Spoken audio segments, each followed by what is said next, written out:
So about a long time ago, I made a video about exploring the romance mechanics of video games. It was a response from an article by TechRadar, and the article's best example to highlight romance mechanics is Life is Strange, Gone Home, and The Sims. One game where you make one decision in episode 3 to determine whether or not you romance a character, one game is where the romance story is in the background and you're not involved in it at all, and one is where you can't get invested in the romance because the characters talk absolute gibberish. No mentions of visual novels, no mentions of Honey Pop, no mentions of Catherine, garbage article. And now we have the sequel from Games Radar. The first warning sign that you're gonna notice from this article is if you type in the search bar, you're not gonna find any mention of visual novel, VN, Honey Pop, Catherine, Persona, Katawa Shoujo, or even BioWare, Dragon Age, or Mass Effect. This is not a good start article, especially if you absolutely despise Life is Strange, which instantly puts you on the bottom pile of the trash alongside your predecessor. But I am a fair individual.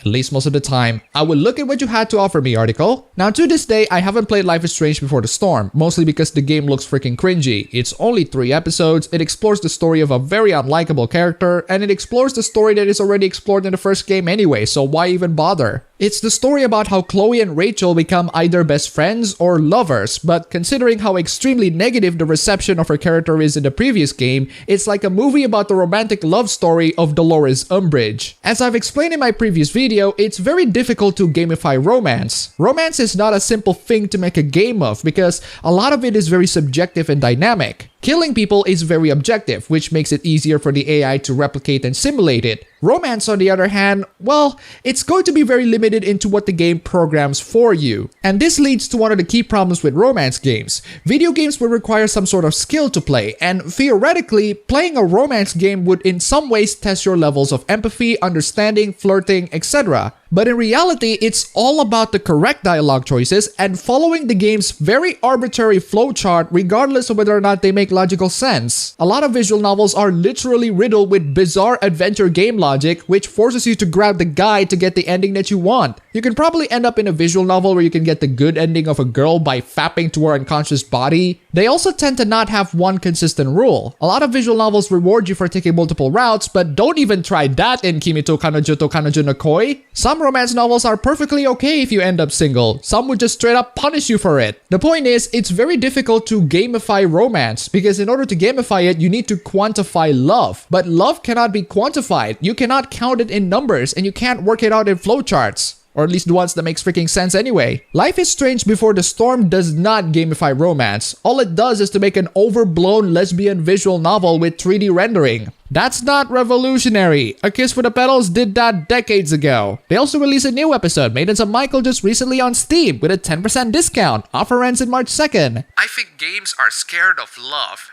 Okay. Let me stop you right there. You cited very recent games like Uncharted 4, The Last of Us, and Life is Strange. But way before that, games have already explored the theme of love, not just romantic love. GTA San Andreas explored the theme of love and romance, even if the way they explored it is in a very messed up fashion. A lot of JRPGs like Persona 4 almost 10 years ago have explored the theme of love and romance. Love isn't restricted to just your typical love, but family love, brotherly love, sisterly love, even towards your best friends. All of these are explored quite frequently in video games. We barely started this article and the author is already misinformed. Combined with the absence of certain keywords, I think we're off to a good start. Unlike in some of the most endearing movies of all time, love in games is often treated as a byproduct or narrative device used to hide another agenda or progress a plot rather than being the actual subject and driving force of the experience. And there's a good reason for that. It's very difficult to gamify romance. The closest that you can think of to an actual romance game with actual romance gameplay are The Sims and Honey Pop. But while both games have the right amount of gameplay to sort of complement the romance mechanics, they don't necessarily have the right amount of story and depth. So the investment in the characters are lost when you realize that they just checklists to fill, rather than actual characters with personality. Since you praise Uncharted, Life is Strange, and The Last of Us, you're not asking for a romance game. You're either asking a narrative game about romance or an action game with romance. Honey Pop is a romance game. Life is Strange is a narrative game about romance. Uncharted is an action game with romance. If you're asking for more narrative games about romance or an actual game with romance, that's perfectly fine. You are entitled to your opinion, but the problem is, asking for those two things are not going to evolve video games. All it does is to make the same games with the same established game mechanics, but now with a love story instead. Interestingly enough, what will truly evolve video games is if someone can actually make a romance game that goes on your typical steps of romance. Honey Pop is just Candy Crush with ecchi, so that doesn't count. What does count is a game where you pick up chicks, and apparently there's one called Super Seducer that kind of does exactly that. It looks like a visual novel with an HD FMV makeover, but there hasn't been a game in which you pick up chicks as far as I can recall. But unfortunately, by the time the game existed, Motherboard wrote an article about how this game is horrible, it's about harassing women using pickup artist tactics, and hilariously, it's about how the game normalizes stalker behavior, which makes about as sense as how RPG games normalizes kleptomania. Now, regardless of your opinions on pickup artists and their tactics, this is an evolution in the gamifying of romance. A stupid evolution, but evolution nonetheless. Before the Storm is an evolution the same way Call of Duty World War II is an evolution to the FPS genre. Yet games arguably are better placed to show the progress of romantic love than a 100-minute movie or several episode slices of TV. They're interactive, unlimited in their creativity, and unlike more passive media, require the player's undivided attention. So, why are they bad at it? And what would it mean for games to be better at love? 1, I have already explained to you why they're bad at it, and 2, to say that video games require the player's undivided attention is true, but the same thing can be said to how Suicide by Bleach requires the person to drink it. You can quit video games at any time. You can fall asleep at video games at any time. You can watch the tearful goodbye of two individuals caught in a huge storm and then get distracted by the beauty and magnificence of Mother Earth. And 3, to say that video games are a better place to show the progress of romantic love more so than any other passive entertainment media out there just shows to me that you haven't played a lot of romance games, video games in general, you haven't seen any romance films, or you just recently came to planet Earth. It struck me when I was playing the final episode of Life is Strange Before the Storm that it was one of the few titles I'd ever played that simply placed the love between Chloe and Rachel above anything else. Not only that, but it goes to great pains to make that love believable, whether that be because they're wonderful friends or romantically involved, dependent on your choices. Nothing evolutionary here. Video games are capable of making one character to be your love interest or just be friends ever since 10 years ago. The search for evolution continues. Instead of zeroing on the actions, beats, and moments of extreme conflict, Before the Storm wants the player to dwell on the quiet, tender scenes between the two teenagers. It's sharing an iPod and a train. It's planning your escape in a quiet street. It's watching the stars projected onto a bedroom ceiling. Again, nothing revolutionary. We call these moments cutscenes in your typical video games. Quite tender moments where the characters can interact with each other, joke around, taking a break from the fight and combat. Except you can do that while still have some gameplay. So what's your excuse, Life is Strange? These points in Chloe and Rachel's story are by far the most intimate, yet they're the stuff that most games would traditionally skip over. Wrong! Cutscenes happen in video games all the time. Cutscenes that contain quiet and tender moments happen in video games all the time. You don't interact much in the cutscene, sure, but how much interactions do you need in sharing your iPod or watching the stars? Wait, watching the stars? As in something that happens in every JRPG ever? Again, nothing evolutionary here. Moving on. More than that, Life is Strange resists the urge to turn them into moments of titillation or physical love, removing the player's option to choose what happens and asking them instead to just look at how the pairs are together and to share the feelings with them. So screw player choice and what do we want to happen next? That sounds fun. And even if I put that aside, Xenoblade Chronicles 2 not only has a lack of physical love, and the game just shows how the two main characters are together. Except the characters are infinitely more likable and there's actual gameplay. So not only there's no evolution, but there's a de-evolution. This might all seem a bit soft, like I'm telling you all to wrap your arms around each other, ban the bomb, and hand out free hugs in the street. No.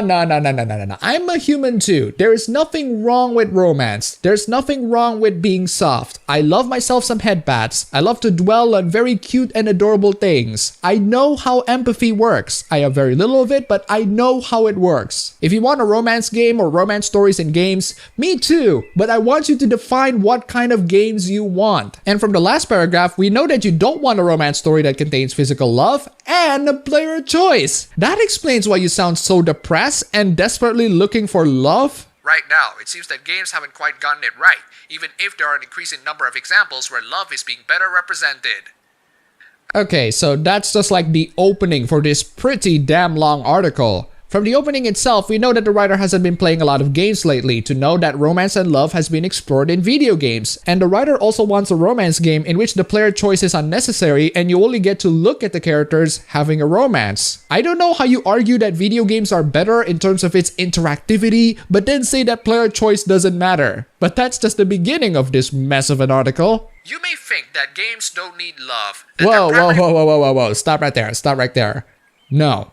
Nobody said that. In fact, if you say that a game has romance mechanics, people would welcome it with open arms. So not only you haven't been playing a lot of games lately, but you don't really understand your audiences. We, as a group of lifelong gamers, just want to shoot, race, and adventure our way to a series of fantasy worlds. No, we don't. Those things are fun, sure, but doing all of those things all the time would also be boring. We gamers want love and romance too in our fantasy worlds. That's why we quit our video games and watch hentai.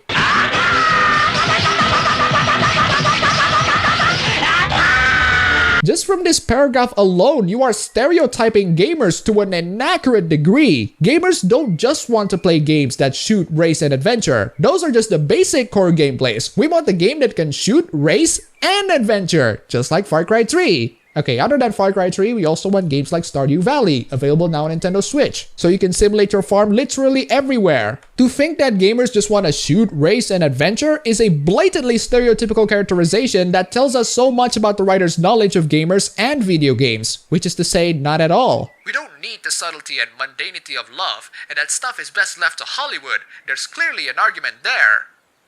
You sort of read my mind. I will go literally anywhere else for romance because video games don't really do them too well. Even the romance in the Persona games felt a bit hollow and you tend to not get enough of that. If I want to get straight to the action, I'd go for hentai, but for wholesome romance, fanfictions are excellent if you can find a good one. But for games to truly evolve as an art form and to rival the maturity of films, TV, and books, they need to give us more realistic representations of romance and mutual love to mirror the already excellent depictions we see of violence, grief, and hatred.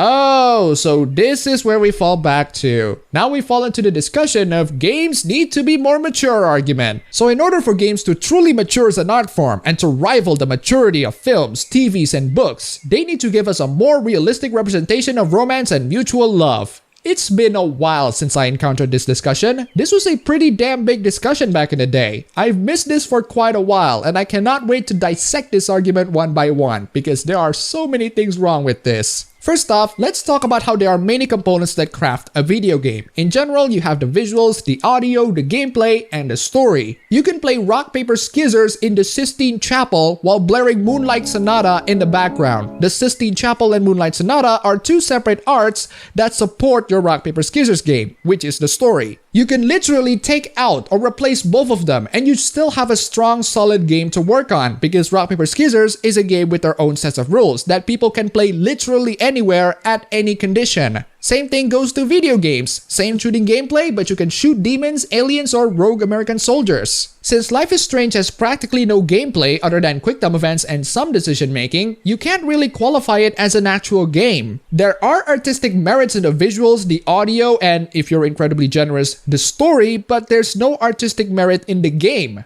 So if you say that video games need to rival the maturity of films, TVs, and books, what you're actually saying is, we need to reduce the gameplay to the point of nothing so that other art forms can take it over. Do you know how game journalists are horrendous at video games? Now you know why. They don't want to play the game, they want the game to be like a movie. Second, video games need to rival the maturity of films, TV, and books. Define maturity. Are you saying that video games cannot have complex themes if it's just nothing but mindless cover-based shooting? Are you aware of Spec Ops The Line, a game that takes your typical modern shooters and curb stomp it by providing a deep narrative about the relationship of player and player character? Are you aware of The Witcher, a game series that tackles politics and morality in a gray and complex manner, even romance? I don't know what you mean as mature because frankly it can mean anything right now. So let's put an accurate description in there. Mature, adjective, easier for game journalists to write garbage articles. Third, the already excellent depiction of violence, grief, and hatred. Are you serious? Are you implying that these are the only sorts of things that video games depict on? Are you saying that just to make a point that we should just move on from those things so that we can tackle friendship and romance, things that have been tackled by every video game ever? Why do you have to write articles pretending that video games in the past don't exist or don't tackle these topics that you want? So there's a lot more to tackle here, but a lot of them are just reasons why certain games tackle certain romance or love elements well. The article uses The Last of Us as an example and gives nothing more than explaining why The Last of Us is good, which I interpret as the writer jerking off to it. And then it uses Telltale's Walking Dead and again also explaining why it's good without any sort of connection to the first premise. A quite shocking example from this article is using To the Moon, which is an excellent example. But instead of using it as a good example of a game that uses elements of love, the writer proceeds to criticize it because, and I'm not kidding here, the game uses love as a catalyst for more bloodshed, vengeance, or tragedy, specifically inducing more tragedy. Oh, so that's why you don't count the use of love in other video games, because those video games use love to give justifications in why characters shoot people, or take revenge, or induce more tragedy. In other words, those games use love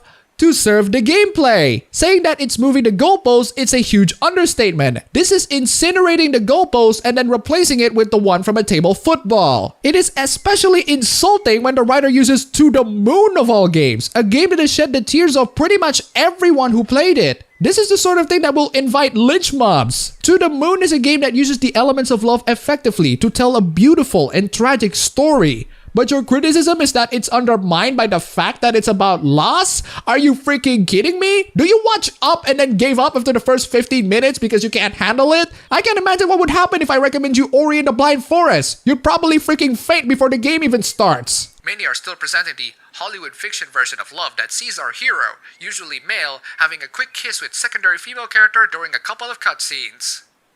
Okay. Name them. Occasionally, they'll declare their love and announce that they'll do something heroic before swaggering off into the protagonist. That's fair enough, and games like Assassin's Creed Origins and Wolfenstein 2, two recent examples of exactly what I'm talking about here, are primarily about stabbing and shooting. I don't know much about Assassin's Creed Origins and how much cutscenes the game has, but Wolfenstein 2, a game whose main criticism is that it has way too many cutscenes, a criticism that pretty much everyone universally agreed. Now I know that you don't play games at all. You look at the gameplay trailer for Wolfenstein and thought, oh, this is just a game about shooting Nazis. There is a story in there, writer. A garbage, unfocused mess of a story that the first game did significantly better, but a story nonetheless. But that brings me back to my original point, in that we don't have enough video games where the relationships between people and the love that develops between them is the central focus. You can answer this question by, yes, we have tons and tons of visual novels, at least if you count visual novels as video games, or no, we don't, because like I said, it's very difficult to gamify romance without turning it into a visual novel or a match 3 game or a game in which characters talk gibberish. Until that happens more often, as it does in Life is Strange, video games will always miss out on a huge aspect of emotional range and inevitably won't be taken as seriously as a mature entertainment medium. And why should video games be taken seriously as a mature entertainment medium? Video games don't need your approval. Gamers don't need your approval. Gamers don't need the approval from the public to know that video games are mature. I think I found a reason why you don't play video games. You don't think of them as mature. You think of them as just toys for kids. That's why you missed out on so many things on video games that are legitimately mature, because you're afraid of playing them and then be called, "Ooh, boo boo baby, still playing video games." To quote C.S. Lewis, critics who treat adult as a term of approval instead of as a merely descriptive term cannot be adult themselves. To be concerned about being grown up, to admire the grown up because it is grown up, to blush at the suspicion of being childish, these things are the marks of childhood and adolescence. In other words, grow up! Love heightens tragedy, sure, and the idea of loss, anger, and death easily creates the demand for action, adventure, and general peril that is very much the bread and butter of traditional video games. But more and more, we need love to be more than just a motivation or emotional tool in games. We need it to be the central premise. And there you go. We want romance and love to be the central premise of video games, but not when love only merely serves as a way to punch the player in the gut with a tragedy, or when love only merely serves as a way to connect the player character into the next shooty action. I initially think that you're being innocent with this critique, but that horrendous criticism towards To the Moon absolutely grants you a special VIP place in public execution.